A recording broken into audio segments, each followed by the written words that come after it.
लेकिन आज पढ़ेंगे हाईएस्ट कॉमन फैक्टर। इसका मतलब महत्तम समापवर्तक।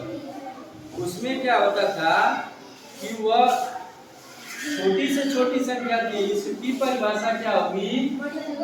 वह बड़ी से बड़ी संख्या जो दी गई संख्या को भाग देने पर पूरी पूरी विभाजित कर दे। देखो 9 और 12 का 9 और 12 का हम क्या निकालेंगे? HCF। जैसे एलसीएम निकालते थे भाग विधि और गुणनखंड दोनों से ना, ऐसे इसमें भी गुणनखंड विधि और भाग विधि दोनों से निकालेंगे। ठीक है, पहले देखेंगे गुणनखंड विधि।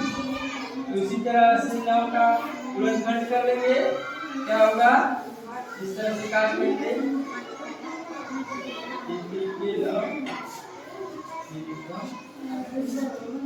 इसी तरह 12 को भी काट लेंगे, 2 से काटेंगे, 2 छक्के 12, फिर 2 से काटेंगे, 2 से काटेंगे।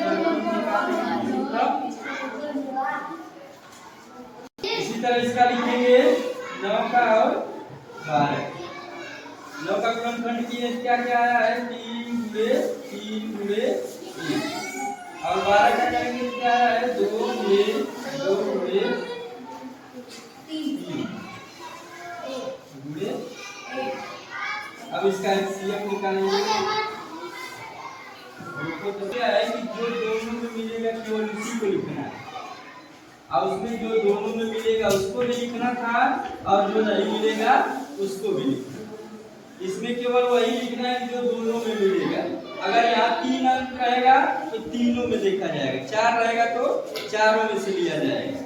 अब इसमें देखो कोई अंक है जो दोनों में मिल रहा है, देखो 3 यहाँ भी है और 3 यहाँ भी है, तो 3 ले लेंगे।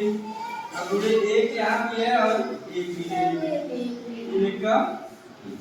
ये क्या हो जाएगा? यही हमारा 9 हो जाएगा।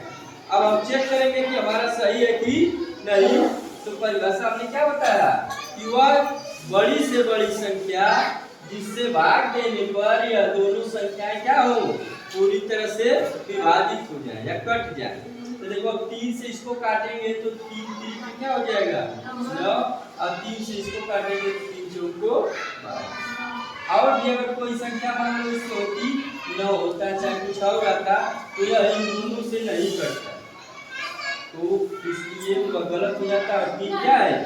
सही।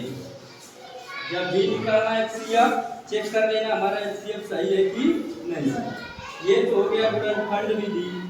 ठीक है, अब अगले दिन पढ़ा जाएगा भाग विधि।